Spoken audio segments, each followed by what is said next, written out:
Hello and welcome to section 4. In this section we're going to start building out the data access layer. Now we're going to be using a number of technologies to do this, but first of all I just wanted to show you which bits we'd be building.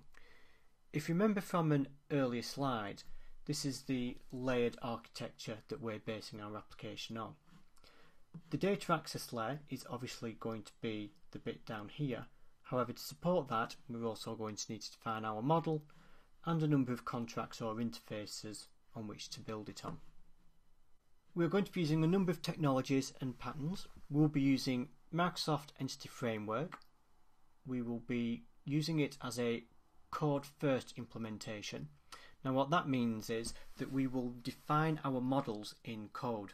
Entity Framework actually allows you to create your database first and then hook into that database and extract out the definitions for your code to use. Personally, I don't like doing it that way. I prefer to define the model within code and then get Entity Framework to create the database based on that code. We will also be using something called the repository pattern, which is just a way of separating out and logically defining how each type of model will interact with the database. We'll be using interfaces for dependency inversion and abstraction to create a common code base for our repositories. Finally, we will use dependency injection to inject the repositories based on the interfaces into our web application